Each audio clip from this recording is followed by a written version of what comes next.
Queen welcomes commoners marrying into royal family after Sarah Ferguson disaster.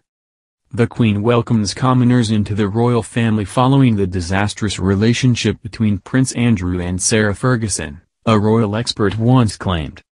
Her Majesty has been able to fulfill her wish to attend this year's Chelsea Flower Show, as she appeared on Monday afternoon, May 23, in a buggy.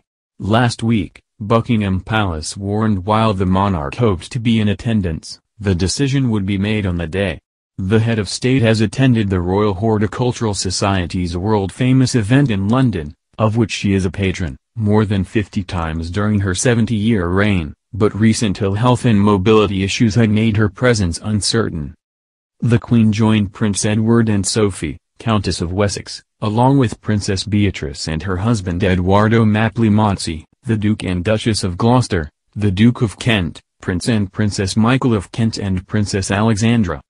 Edward has accompanied his mother to her recent public outings, including the opening of the Elizabeth Line and the Royal Windsor Horse Show earlier this month.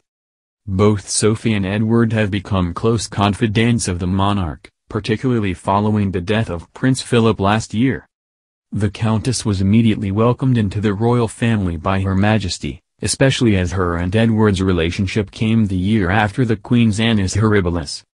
1992 saw the breakdown of three of the Queen's children's relationships. Prince Andrew and Sarah Ferguson separated, Princess Anne and Captain Mark Phillips divorced, and Prince Charles and Diana, Princess of Wales' marital problems were made public. One royal expert claimed that the disastrous relationship between Andrew and Fergie encouraged the Queen to welcome commoners into the royal family. Camilla Tominey, associate editor at The Telegraph, said that Her Majesty saw middle-class girls as a better bet. She told the 2011 documentary William and Kate, Into the Future, the Queen particularly is quite in favor of someone, rather unattractively termed a commoner, marrying the members of the royal family because she sees middle-class girls with a good university education as a better bet than perhaps the kind of aristocratic prima donnas that might have been singled out for princes in the days gone by. Her experience with people who are less common, say Fergie, who was a commoner of sorts but yet she was the daughter of an army officer and so she probably was from the higher echelons than somebody like Kate Middleton, they've gone disastrously wrong. Fergie caused a huge upset within the royal family when she was intimately photographed just months after her separation from Andrew. The scandal marked the beginning of a very difficult relationship between the Duchess of York and her in-laws. Ms. Tominey claimed that this may be the reason that the Queen welcomes commoners into her family. She said, "So maybe she, the Queen, is quite happy for people who are just stable, middle-class girls." In 1999, the Queen's youngest son married Sophie Rhys-Jones. Sophie comes from a middle-class family, her mother was a secretary and her father a sales director for a tire company. Sophie and Edward's marriage has been highly successful as, unlike the rest of the Queen's children, the Wessexes have bucked the royal trend and have not divorced.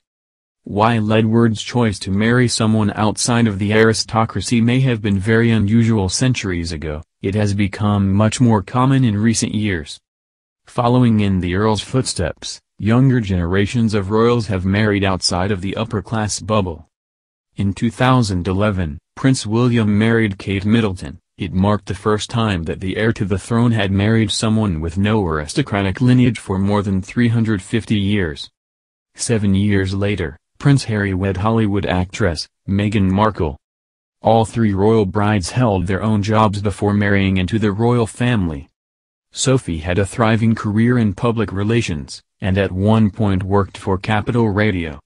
In 1996, Sophie launched her own public relations agency, RJH Public Relations, which she ran with her business partner, Murray Harkin, for 5 years. Kate worked for designer Jigsaw after graduating from the St. Andrews University, and later worked for her family's party business. And, of course, Meghan was a successful actress, with her most notable role being in the legal drama Suits. All three women gave up their careers and became full-time working royals.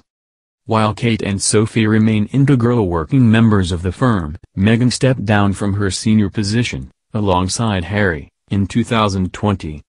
The Countess of Wessex and Duchess of Cambridge are expected to play central roles in the Queen's upcoming Platinum Jubilee celebrations, and Meghan will return to the UK with her family to mark the monarch's monumental milestone.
Actress, with her most notable role being in the legal drama Suits. All three women gave up their careers and became full-time working royals. While Kate and Sophie remain integral working members of the firm, Meghan stepped down from her senior position, alongside Harry, in 2020.